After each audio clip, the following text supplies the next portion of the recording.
You don't rise to your goals, you fall to your systems. I am trying to do it all. I wear multiple hats all the time. The thing is, I don't have any problem showing up for myself, but I do have a problem in managing it all. I don't have a productivity problem, I have a systems problem. So this week, I'm going to build systems that help me get my time back, reduce the mental load, and hopefully save me money. If I can figure out systems that meet those needs, this is going to be game-changing for my life. These are the 3 areas that I'll be focusing on. So we're going to start off with food. I struggle to feed myself consistent, nutritious meals throughout the week. I feel like my lifestyle is very busy and there's so many different moving parts that's just not realistic. I have tried and explored so many different methods of meal prep, budget food, meal prep services. I don't want to spend a lot of time constantly focused on feeding myself. I want to systemize as much as possible so that a lot of that mental load is just done in one go rather than something I have to constantly think about throughout the week. So right now at 2, you can get I need to store level when that online. happens. I have come to do my Sunday shop. At this point, I kind of know what my staple ingredients are. I know what protein I want, what vegetables that last throughout the week. So it's kind of like autopilot. I just go around, get my items, put them in. I know how much it's going to cost budget-wise, roughly. I think having my go-to meal ideas has also helped me a lot. If you've been watching my videos, you'll know I just did a big Costco shop where I got so much chicken that I meal prep for the next couple of months. So I definitely don't need chicken. But the things that I do need to top up on is fruit and veg. I tend to get fresh fruit and veg, but actually it might be helpful to get frozen ones too. This stuff is really good. Frozen broccoli. I always get fresh spinach. And I don't know why I do that because it literally always gets ruined really quickly. I should just get frozen ones. Maybe this is the way to go. And then the other thing I get is lots of peas. My favorite carb of choice is rice or pasta actually. Ooh, I think rice might take over pasta. So we're gonna get lots of rice. I think I ran out of spaghetti, but I'm not sure. This is when I go home and I find 3 packets of spaghetti. I do that all the time. When you become an adult, all you do is topple things over. Compare prices. It's $6.50 here. I don't think that's that best of a deal, to be honest. Oh my God, why is everything falling? I do also need to get a bunch of toiletries, so I'm gonna do that now too. I'll tell you one thing that never gets easy is publicly vlogging. I've been doing this for 10 years and I still get embarrassed vlogging in the supermarket. Some things never change. That's the food shop over. I got all my staples. Now it's time to ingredient prep and turn some of it into meals that I can have throughout the week. What has worked well for me in terms of meal prep is cooking some meals and freezing them so then I can have them throughout the week, and then prepping the ingredients of all the other fresh food so that when I do want to cook fresh food throughout the week, it's much less mental load because I'm not making it all from scratch. I just have to pick up all the random ingredients and make it in 10 minutes. Today is a great example of why meal prepping is so important in my life. I haven't got much time before I have to get back into work because I have meal prepped so much of my food. This is gonna turn a 1-hour job to 15 minutes. Today's protein of choice is minced meat. It's been seasoned and everything, it's good to go. Got my carbs, which is today it's whole grain rice, and I have all my veggies. I feel like I've just gotten so much better at figuring out my systems. And now that I've been applying it for a good couple months now, it's just we're on it. Usually after I eat, I will take all my vitamins and stuff. I'm on a few. One of my vitamins I take is ferrous sulfate. You're meant to take it after food, so I will take it after I eat. I also take zinc, magnesium, and I have started taking creatine every day, especially because now I'm working out. I've just started adding that as my daily routine because I have my other vitamins just part of my system. I feel now because I have all of these systems that take off the mental load when it comes to feeding myself, consistent nutritious meals 3 times a day, what a time to be alive. It means I can focus on other areas looking into what vitamins and what nutrients I should add to my diet. If I'm iron deficient, I try to get as much iron through veggies. It's taken a little while to get to this stage because it takes a while for you to figure out what works best for you, and what works best for me might be very different for you. It is a very much individual process, but so worth experimenting and trying. If you've been watching me for years, you will know this is such good progress for me. My whole thing is if I can do it, you can do it. Meal prepping for me felt like a long time of things not working, trying, failing, and then one day just clicked. Didn't click. And the truth is, it's not actually like that, right? With every time you try something and it doesn't quite work, you do learn something from it. You get closer to figuring out what you like and what you don't like. Suddenly, you're like in the groove, and now I have found a system that works for me. And also, my body is so much happier for me. Like, my body is thanking me so much for putting all this veggies in me. It's been craving it for a really long time. And also, I'm learning skills, and I'm feeling much more, it's more like an inner confidence. Like, I feel much more proud of myself that I'm able to feed myself consistent, nutritious meals that are good for me, and learning more about my body and what makes it happy. Like, that internally makes me feel proud and reduces the shame I had with feeding myself, and that motivates me even more to learn about it and do better things for my body. Feeling pretty good about this, guys. I'm feeling really just happy. We love to see it. I've made the base, so now I'm just gonna put in the protein, and then I'm gonna mix in the rice. I feel like I'm on a cooking program. 15 minutes later, I have lunch and dinner, and I can meal prep some of this for tomorrow. Very ideal, I must say. This is the first time I've made this in this specific way with courgette, and I feel like the courgettes really make it. I really like it, actually. Let's talk about my toxic relationship with work, shall we? Let's really unpack all of that. My toxic hustle culture, hyper-independence, and why I struggle asking for help. I have been building systems for work for the past few years. There's been like a lot of stages and small systems built over time that I'm only now seeing the rewards of. For the past 10 years, I have built my business, and I did it all by myself. Scripting, producing, filming, editing, scheduling, networking, speaking, writing poetry. I published my own book. My job is very vocational. I travel a lot for work. I make challenge-based content that requires me to be out of the house a lot. So there's a lot of moving parts to navigate whilst balancing my personal life. There have been times where I have moved around a lot, learning to be independent and building my home. In the end, I was just like so completely burnt out. Anyone who was around me could tell, like, this is not sustainable. And actually, the thing that motivated me to put in systems to reduce the mental load didn't even come from me. It was my YouTube partner manager at the time. Like, she looked at me and she was like, yeah, you need help. I don't know how you've been doing it this far, girl, but it ain't looking cute. That was such a blessing because I think I needed to hear it. So a couple years ago, I looked into hiring and building my team. And now a few years later, I have a team of 3. So I have Callum, who's my full-time editor, and Erica, who's a freelancer who helps on operations. I want to film and edit intro. I don't know where I'm going to find this time, by the way. And we're just going to have to communicate and figure out edit in real time. Like, to start with, like, we're having like 2 to 3 be released.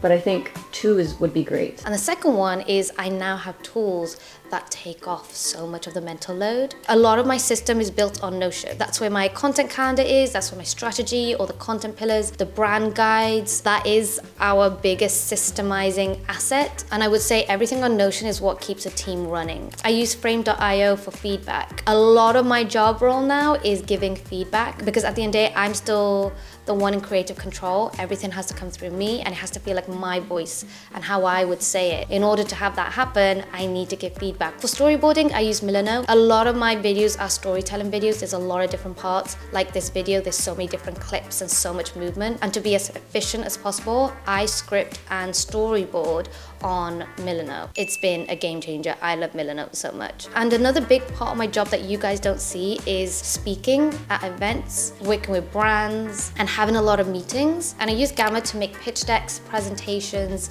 and things like that. And Gamma is such a lifesaver for that kind of thing. So right now, I'm creating a deck for my YouTube partner manager. I have a meeting with her very soon. There's a lot of data and stats that I need to put into it. And it just does that instantly, quickly, with ease. It takes off so much of my mental load and time, but I'm not compromising on my creative voice and quality. When I'm giving talks, I create presentations. That's like extra work on top of everything else I do. So anything that could help reduce the workload, but still allows me to have my voice and creative control, I'm a big fan of. There's also so many ready-to-go templates that you can customize to your liking, using your brand fonts, logos, images, colors, anything to tailor it to make it look like your deck. You can do that in minutes. And that is like music to my ears, guys. So now I don't have to spend hours preparing for this meeting. It's just like a case of 10 minutes. And honestly, it's game changing. So if you would like to try it for yourself, check the QR code or the link in the description. Having tools like Gamma have given me my time back and also expanded my career. I am now showing up to bigger rooms.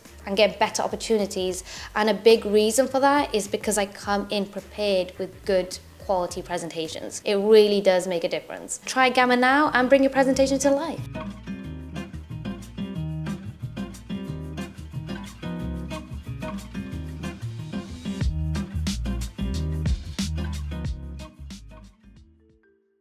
I'm gonna test out time blocking. Time blocking is basically when you put all the tasks you need to get done for that day into designated time blocks and you just focus on that thing for that set amount of time. Honestly, I don't know why I've never tried this before, because anyone and everyone I talk to about systems, they all recommend time blocking. Yet, I have never done that. I think I just made my identity all about being spontaneous and go with the flow and doing all the things and running on adrenaline and working towards deadlines. I am so over that now. I feel like I'm now in a season of life where I really crave routine and stability and peace. Let's give time blocking a go and see if it delivers on that. Here we have my time blocking sheet. It starts from 7 a.m. to 10 p.m. That's usually my waking hours. Okay, that's a lie. I do not go to bed at 10. I go to bed around midnight, but like I stop working usually around 10ish, sometimes a bit later. I would say I spend the first couple of hours getting ready, waking up,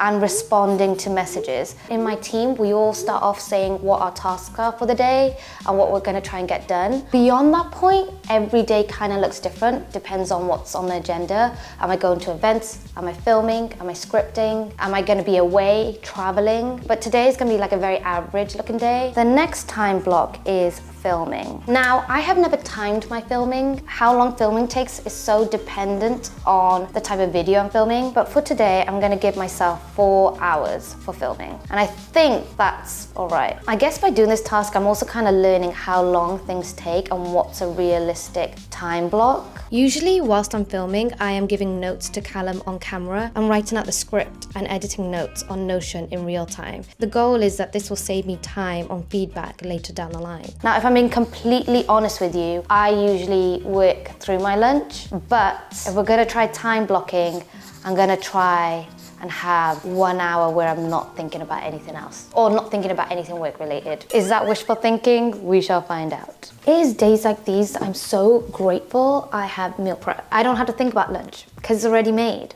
And that is such a gift when it's such a go, go, go day and there's so many moving parts and your brain's constantly on the task that you haven't got time to think ahead about other stuff. This has very much taken off the mental load. So I just got a message from my manager about a contract and they need an answer today to like move it forward. This is just such a prime example of like why I find time blocking so hard. There's always something that needs to be done. For example, now that there's a pipeline and there's like other people working, say for example, if I don't get the feedback done, that kind of stops the progression of the rest of the pipeline. Even though I had to film, I'm also aware like, oh, I gotta get this sorted so that they can move forward on their stuff. So it's very hard to know how much I can time block. Obviously, I want to time block and I will work towards that. Sometimes, no matter how much you organize and prepare and time block and stuff like that, you will just have random messages being like, right, we need to get an answer on this straight away. So then that takes me off into another headspace and then it makes this fall apart and stuff like that. And that's the point of this video, right? It's for me to figure out what works best for me. I'm definitely seeing the results. Like for example,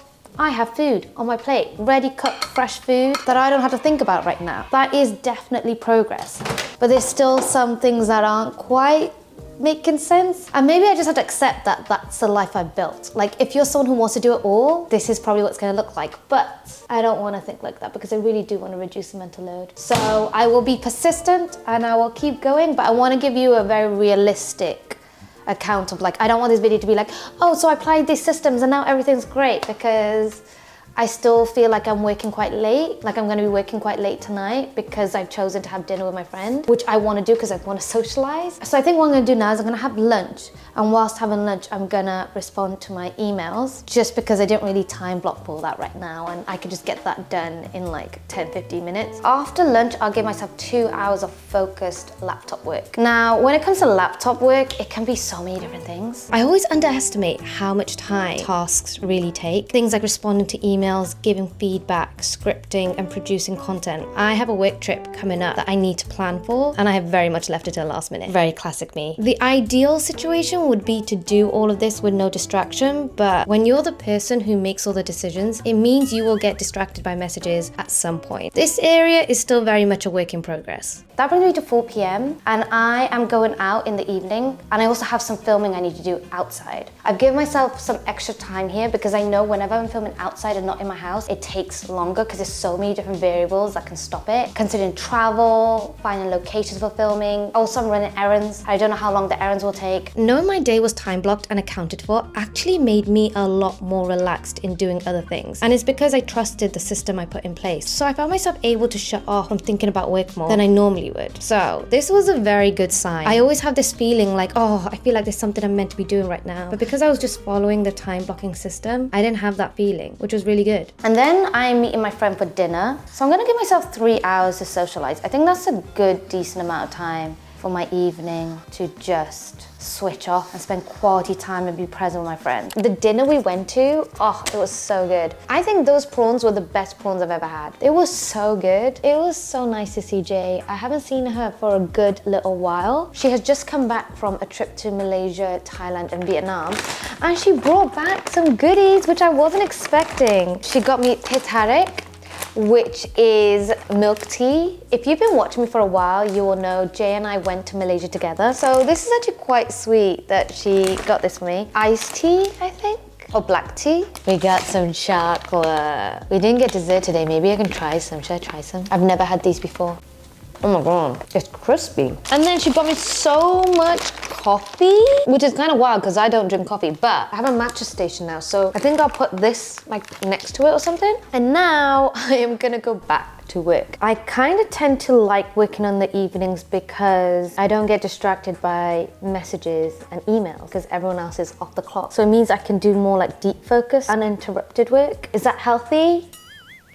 Everything you saw today is pretty much how most of my days are. And you know, I could have just like not gone out this evening, then I would have, I don't know. I was gonna say, and then I would have stopped work a bit sooner, but like knowing me, I probably would have kept going because there's actually so much to do all the time. As much as I'm really tired right now, having socialized has actually filled my cup, but I actually don't feel mad about it. I'm actually quite happy. At the end of the day, the reason why I'm trying to systemize my life isn't just pure efficiency. You also want to live your life, right? It's to create a better quality of life. To get a better quality of life, you want balance, and socializing is very important.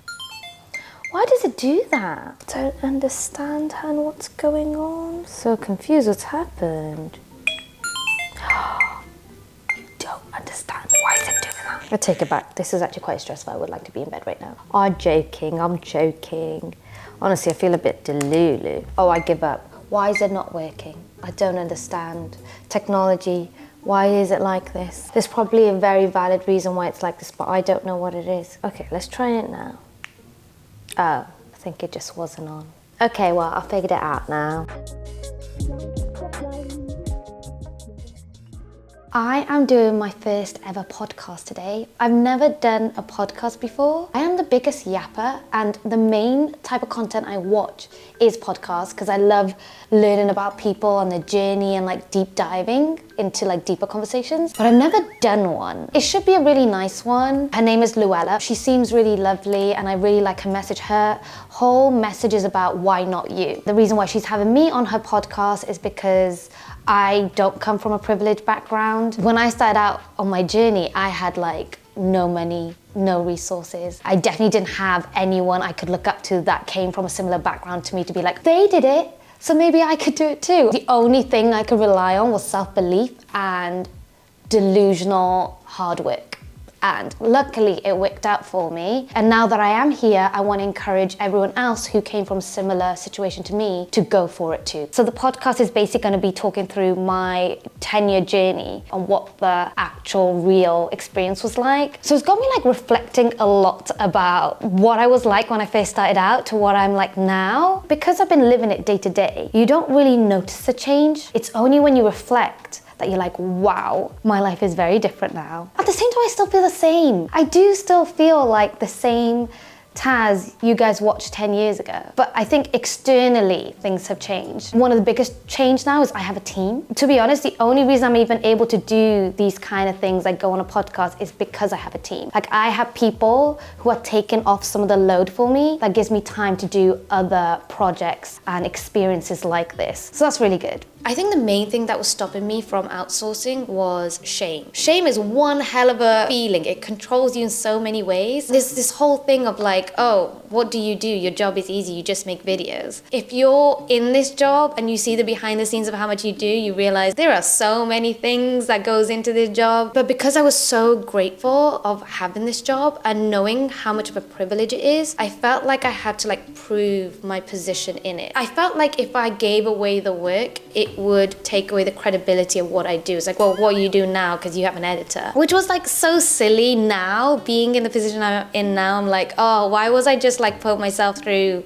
all of that stress? A big part of building systems into my workflow was actually just giving myself permission to say it's okay to ask for help. And now because of that help, I can do things like go on podcasts, do speaking events, and go on work trips like the YouTube Summit in California, where I got to meet so many incredible creators and learn so much from them. All of this helps me grow as a person and my business, and also builds me up for big opportunities, things that I just didn't have time to do before. Having said that, outsourcing hasn't meant that my workload has stopped. It's actually just molded into something bigger. I get to focus my time on bigger projects now, which does mean that I still tend to work late nights and weekends because I'm really passionate about what I'm building right now. One thing I still struggle with is resting. And I think one of the main reasons for that is because I work from home. And so I associate work with home, which makes it a lot harder for me to switch off. But I am prioritizing a healthier work-life balance. So if I'm to give this an honest go, I'm going to have to leave my workplace. This is very rogue for me. This is not something I normally do. It's a Thursday and I'm packing because I'm going to a safari park today. I booked this with my friends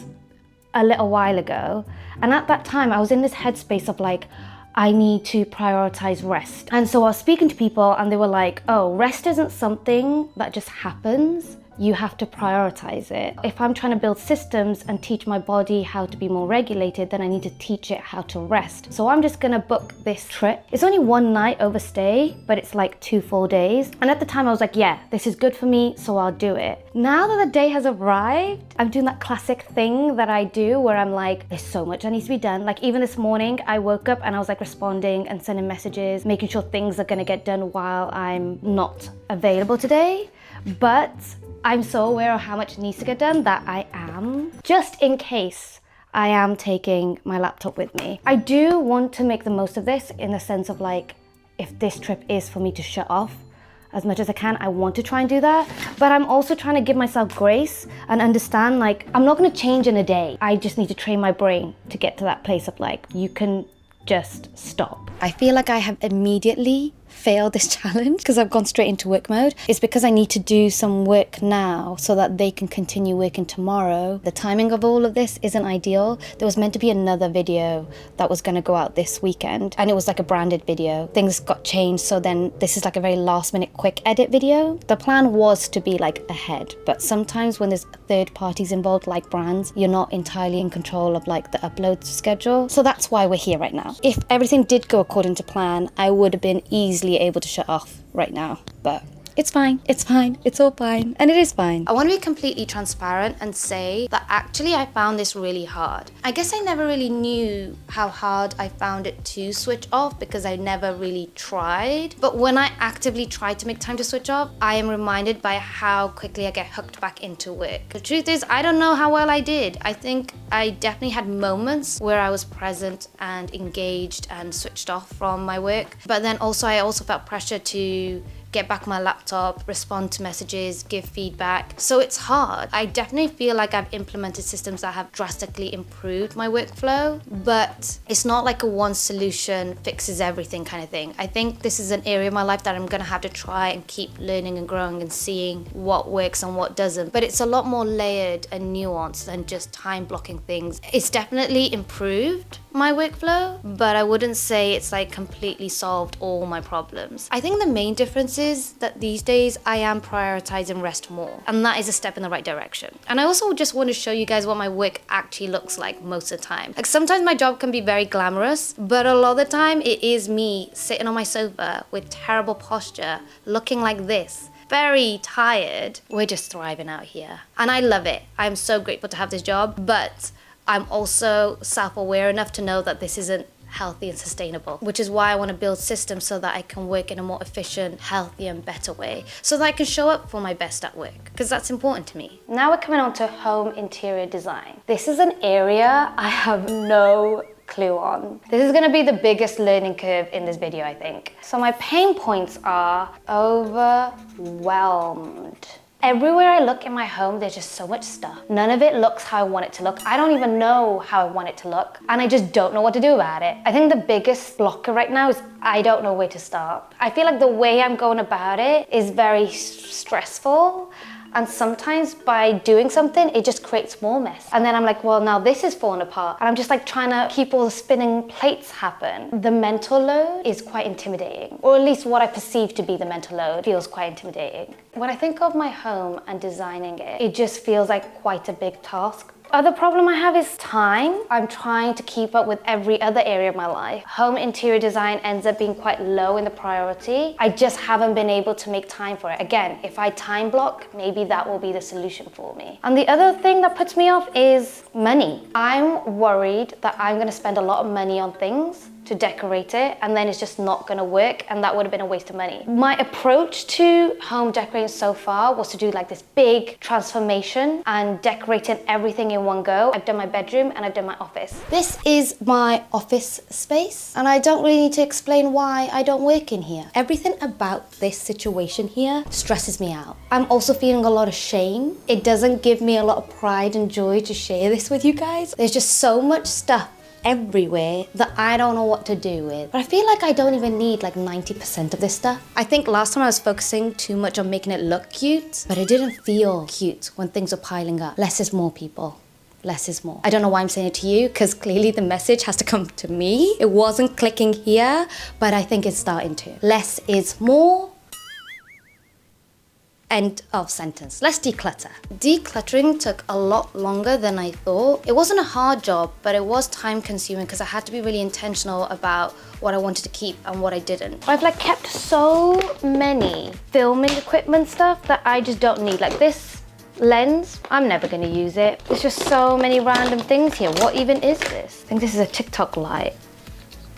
Like, why do I have this? I can see now that the main issue wasn't the mess, it was the identity I was attaching to the mess that was slowing me down. I would look at the room and just see myself as someone who's lazy, can't organize things, and doesn't have a life together. And that was filling me up with so much shame that it paralyzed me to even start. But once I removed that shame and just saw it as a series of tasks, I actually got it done pretty quickly, and I'm very happy and proud of myself for that. If you're like me and you struggle with applying systems because you just haven't done that for most of your life, I think the best advice is to take it step by step. Because if you just see a messy room and you're like, oh, I need to do this, you're gonna get so overwhelmed and paralyzed and shame yourself and just never do it, right? But if you just take it step by step, and with each step there's an intentional reason behind it, it makes it a lot easier to figure out what you want. One thing I have realized is I love floor space. Just having all this space makes me feel so much more at ease. And one thing I really want to focus on when I'm thinking about interior design now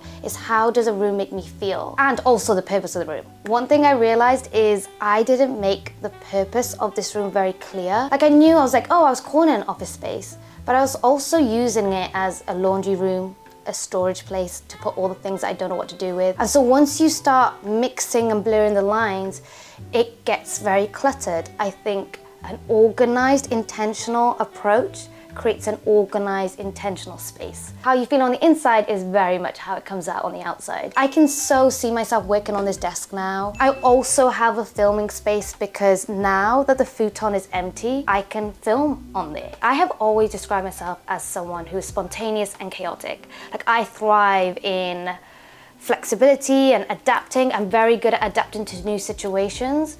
And one area I've always struggled with is having routine, which is why I haven't built the skill of building systems. That wasn't my natural default. For a long time I thought that means I can't. But that's not true. Just because you haven't done it doesn't mean you can't.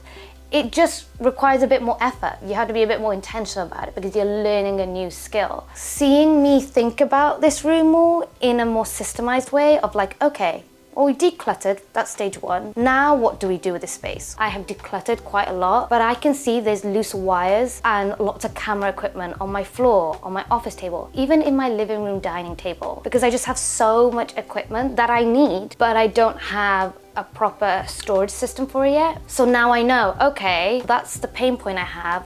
Let's figure out a solution for that. So if I want to look at storage solutions and I don't want to take away from the floor space, I am thinking the best solution is to figure out if I can use the walls in some way. Now that I have an idea on what I want, I think the best next step is to do research. In the past, I would just go to a home decor store like IKEA and just buy random decor bits that I liked, and I never really thought about how that worked in my space, and so it would just be wasting money. The most money saving approach is to do my research first, look into what I like, and then start implementing it. These are some of the inspo I found online. I'm thinking the best solution is having shelves that I can almost like display and organize my camera equipment. I really like this vibe and I love this. But whether that will work in the space, I guess we will find out in a future home decor video coming soon. Okay, I feel like we're getting somewhere and I'm starting to see and get an idea of what I like and what's possible with this space. I am starting to see the benefits of applying these systems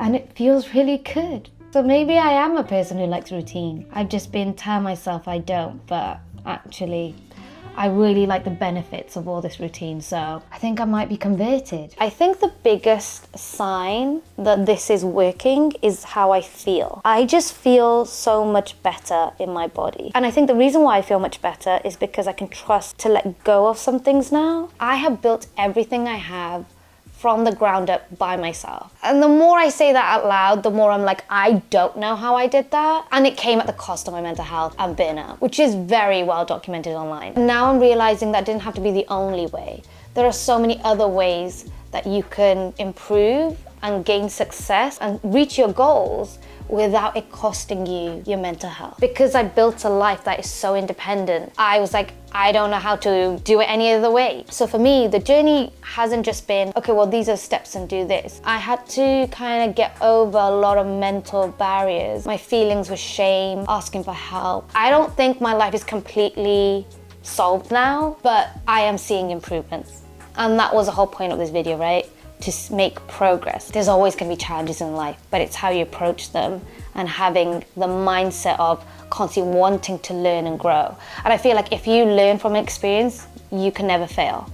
That's my motto in life. So yeah, very proud of myself for sticking with it and changing my mindset. I hope this video was helpful for you. If you're someone who struggles balancing, managing everything, it's one thing trying to figure it out myself, but being able to share it with you guys is such a privilege. And I'm just very grateful that I can document my life like this and share it with you guys. It makes me so happy. That's all because of you guys. So thank you so much for watching. I love you lots. Please know you matter, and I shall see you guys next time. Thanks for watching. Bye.